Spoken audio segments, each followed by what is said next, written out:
Ubay, est-ce que tu es, Inch'Allah, avec nous, Ubay? Ubay, alaykoum salam wa rahmatullah wa barakatuh.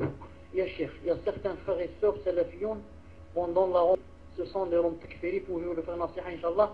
Parce que takfiri utilise comme prétexte les kuffars tuent et violent nos mères et nos sœurs, etc. Est-ce qu'on peut faire des shubuhat aux frères et aux sœurs qui vivent, qui suivent Ahl Sunnah? Même pour ceux qui débutent dans la religion, etc. Pouvez-vous leur faire une nasiha? Naam, je fais une nasiha à mes frères et mes sœurs. Je leur fais une nasiha en Allah subhanahu wa ta'ala. Je ne veux que vous me donniez ni l'argent ni l'or. Je veux seulement que Allah subhanahu wa ta'ala se réjouisse de moi et me fasse rentrer dans le paradis. Quand vous allez dans la salle, j'ai bien peur pour vous que vous ayez des péchés. Non, vous rentrez dans une salle de takfiriyin, une salle que Allah subhanahu wa ta'ala n'aime pas, une salle qui insulte les ulama, une salle qui va à l'encontre du chemin du prophète sallallahu alayhi wa sallam, une salle qui parle du matin au soir, le gouverneur, le djihad, le gouverneur, le djihad, et le prophète sallallahu alayhi wa sallam a dit, lorsqu'Allah Azza wa Jal veut du bien à quelqu'un, il lui apprend son din. Regardez cela, il reste 6 mois, 10 mois, une année, ils n'apprennent pas ni un hadith, ni un verset, ni comment on fait le wudu, ni comment on fait la salat, ni comment on fait la zakat. Du matin au soir, ils ont tué, ils ont violé, ils ont fait la bombe, ils ont fait cela. Et je dirais plus que ça, le malheur, c'est que personne d'eux ne va au djihad. Personne d'eux. Ils parlent seulement. Personne d'eux ne va au djihad. Ce qui m'a choqué aussi, c'est qu'il y a même parmi eux, il y a des femmes. Il y a des femmes, je crois, qui sont admins. Masha'Allah, il y a même des femmes qui sont admins. Alors ceux-là, leur plus grand péché, ils ont 2 grands péchés. Le premier, n'avoir pas suivi le chemin du prophète sallallahu alayhi wa sallam, et de n'a pas avoir suivi les ulama, ils sont contre les ulama, les grands ulama, ils disent que ce ne sont pas des ulama. Et le deuxième grand péché, vous savez lequel? C'est d'avoir été convaincu qu'il y a le djihad et qu'ils parlent seulement et ils ne partent pas. Ya ayyuha alladhina amanu lima taquluna ma la taf'alun kabura maqtan 'inda Allah an taqulu ma la taf'alun. Ô vous croyants, pourquoi vous dites ce que vous ne faites pas? Le plus grand péché chez Allah subhanahu wa ta'ala, c'est que vous dites des choses que vous ne faites pas. Pourquoi? Pourquoi ils restent du matin au soir en train de parler? Pourquoi ils sont convaincus? Pourquoi ils ne ferment pas la salle, ils vont au djihad? Pourquoi ils parlent seulement? Pourquoi ils poussent les gens? Ils poussent les débutants qui ne savent pas. Ils égarent les gens qui ne savent pas. C'est pour ça, quiconque rentre dans cette salle, quiconque rentre dans cette salle ou une autre, qui est pareil, s'il devient après takfiri, c'est pas la peine de se plaindre après. S'il commence à dire, moi j'ai des choubouettes, moi je ne sais pas, je crois qu'ils ont raison, etc. Ensuite tu deviens takfiri, ensuite tu meurs. C'est l'enfer, personne, c'est pas la peine de te plaindre demain. Tu connaissais le chemin et c'est toi qui as voulu aller là-bas. C'est pour ça que je donne un conseil à mes frères et mes sœurs de ne pas rentrer dans une salle pareille. Ne rentre pas dans les salles pareilles. Je vois maintenant moi des salles ici. Ah ouais, voilà, il y a un frère qui a commencé à avoir des choubouettes. Ils ont commencé à me dire, tu as vu nos sœurs, ceux qui font violer, qui font tuer, etc. Non. Voilà, celui-là, il va entendre des choses pareilles. Il va dire, halas. Donc ceux-là, ce sont des kuffars. Voilà ce qu'ils ont fait à nos sœurs. Voilà ce qu'ils ont fait aux petits, etc. Donc ceux-là, c'est des kuffars. Donc, il faut rester dans les salles où il apprend le manhaj sahih du prophète sallallahu alayhi wa sallam. Puis tu n'as pas assez d'ilm pour rentrer là-bas, tu n'as pas assez de vaccins, ils vont t'enfler comme on gonfle un ballon. On gonfle, ensuite une petite épine, elle fait éclater. Ibrahim, notre prophète, alayhi salatu salam, Ibrahim, c'est notre prophète. Quel pour le conseil lui donner à ceux qui défendent le Liban? Notre prophète Ibrahim alayhi salam, on lui a pris sa femme, on lui a pris Hajar, vous connaissez, c'est pas Hajar, Sarah. on lui a pris Sarah, hein, le gouverneur l'a prise, et il l'a pris exactement pour faire le haram avec elle. C'était un gouverneur qui, à chaque fois qu'il entendait qu'il y avait une belle femme, il la prenait de force.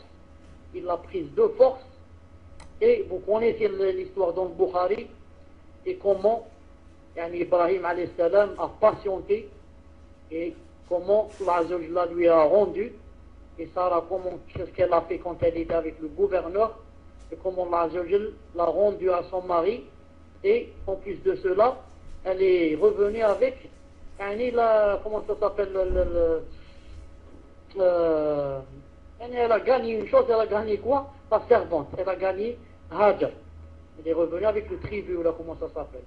Donc, il faut regarder Ibrahim alayhi salam, il n'a pas dit je fais la guerre ou là, mais il avait fait ce que Allah avait demandé, Usta'inu bis sabri wa salat. Usta'inu bis sabri wa salat.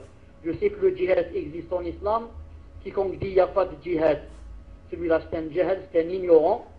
S'il dit non, il n'y a pas, on lui apprend, on lui dit si, il y a le djihad, c'est un pilier. S'il dit il n'y a pas, celui-là il devient kafir. Si il dit non, il n'y a pas le djihad, je nie le djihad. Mais le djihad, ce n'est pas nous qui le savons, ce sont les ulama qui te le disent. Ils disent il y a le djihad, ils te disent voilà les conditions du djihad, etc.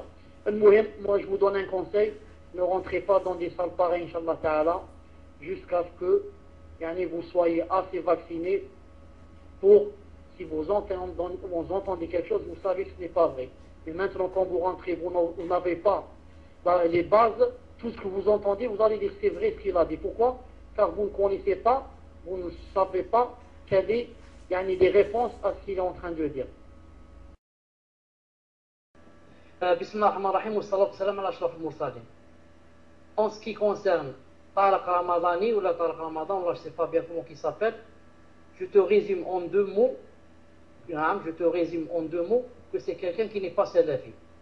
Quelqu'un qui n'est pas salafi, ne perds pas ton temps avec lui. Je vous dis à tous qui m'écoutez, tous et toutes, ne perdez pas votre temps. Non seulement vous n'allez pas apprendre, mais encore vous allez être égaré. Voilà. Non seulement tu ne vas pas apprendre, mais au moins si je n'apprenais pas, je resterai comme ça, naturel. Non, je ne vais pas rester naturel, je vais m'égarer. Et toi, Nathan, alhamdulillah, te réveille. Tu avais eu des moments où tu es comme mon fils, tu n'étais pas loin de rentrer dans le takfir. Allah Ta'ala t'a aimé, t'a guidé, t'a ouvert les yeux, et alhamdulillah maintenant, tu vois la vérité devant toi, et tu sais que la salle la plus dangereuse, c'est la salle des takfir, dans le paltok. La salle la plus dangereuse et la plus haïe par Allah Ta'ala, c'est la salle de takfir. Et que les takfiriyoun, le mal qu'ils font à l'islam est beaucoup plus grand que le mal que les Américains et les Juifs font à l'islam. Car les takfiriyin incitent les Juifs et les Américains à frapper l'islam. Ils les incitent et ils font fuir les musulmans du din.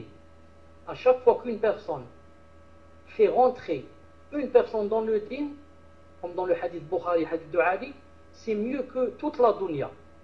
Si tu pouvais faire rentrer une personne dans le din, chez Allah, c'est mieux que Y, le roi, qui a toute la dunya. Et le contraire est vrai. Si tu fais fuir quelqu'un du din, subhanallah al-azim, c'est l'un des plus grands péchés de l'islam, que tu fasses fuir quelqu'un du din. Tout cela, pourquoi ils disent? Parce que X ne juge pas avec l'islam. Et où jugez vous-même avec l'islam. Commencez à juger vous avec l'islam, après on va parler des autres. Commencez à juger vous les takfiriyoun. Commencez à juger avec l'islam, vous, ensuite parler des autres. Il n'y a pas plus grand péché que quelqu'un qui dise on est au moment du djihad et il ne part pas au djihad. Que ce soit un homme, que ce soit une femme. La femme va au djihad. Elle aide là-bas. Ceux qui se blessent, etc., les aide, comme entend du prophète sallallahu alayhi wa sallam. Toute personne qui dit on est au temps du djihad et ne part pas, c'est très grave pour elle demain, le jour de la résurrection. Oh, vous les croyants, pourquoi vous dites ce que vous ne faites pas? Pourquoi vous dites c'est le djihad et il faut partir au djihad et ceci, cela, et vous n'y allez pas? Quelqu'un m'a dit, Je jure par Allah. J'ai dit à un takfiri, je te paye l'avion et va au djihad. Il a dit, je pars pas. Je jure, je te donne le billet d'avion. Va au djihad, va en Irak, va en Palestine. Il n'y va pas. Laisse-moi seulement derrière le PC, enfler les gens, les remplir, mais je ne pars pas au djihad. Je parle seulement. Naam. Al-Muhim. Tout cela, j'ai dit qu'il commence d'abord à expliquer l'islam. Ensuite, supposons que tout le monde est kafir, a'udhu billah, tout le monde est kafir. Ikhlas, on est d'accord, tout le monde est kafir, même les sahaba, tout le monde, tout le monde est kafir. Mais apprenez-moi l'islam. Est-ce qu'on va parler du Tarout pendant des années? Est-ce que le prophète sallallahu alayhi wa sallam a passé 23 ans à parler du Tarout? Il n'a pas parlé de la aqidah, pas parlé du fiqh, le sira, ceci, cela, on ne parle pas de cela. On parle seulement de quoi? Du Tarout. Ikhlas, le Tarout, tout le monde est Tarout.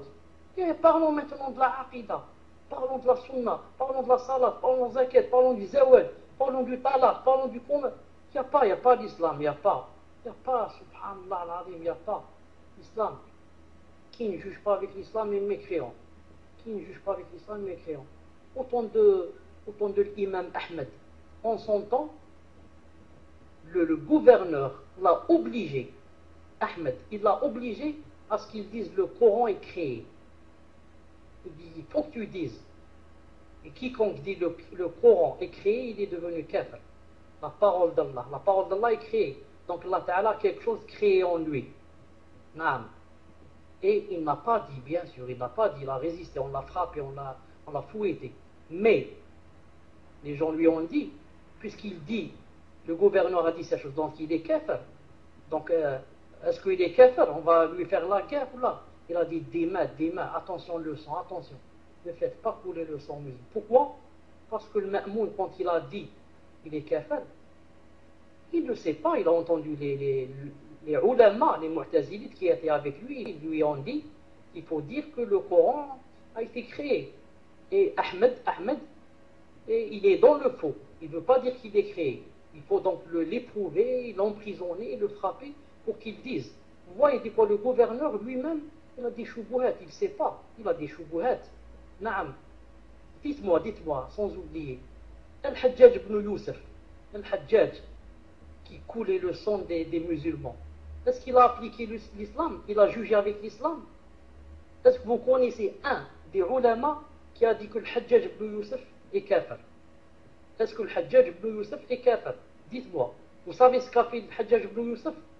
Si vous ne savez pas, rentrez dans Sahih Tirmidhi de Sheikh Al-Albani. Vous trouverez que le Hajjaj ibn Youssef a tué 124 000. 124 000. Qui? 124 000 qui? 124 000 soulars. 124 000 entre les Sahaba et les Tabi'in. Saïd ibn Jubayr, rahimahullah, et les grands Tabi'in et les grands Sahaba. Combien qu'il a tué? 124 000. Dites-moi, barakallahu fikum, est-ce que quelqu'un qui tue 124 000 des Sahaba et des Tabi'in, celui-là, il a jugé avec l'islam? Sûrement pas. Ça, où est l'islam? Sûrement pas. Eh bien, en son temps, Abdullah ibn Omar, le sahabi, Abdullah ibn Omar, le fils de Omar ibn Khattab, radiyallahu ta'ala anhu, le hadith, il est dans le Bukhari. Qu'est-ce qu'il a dit? Il a groupé ses enfants.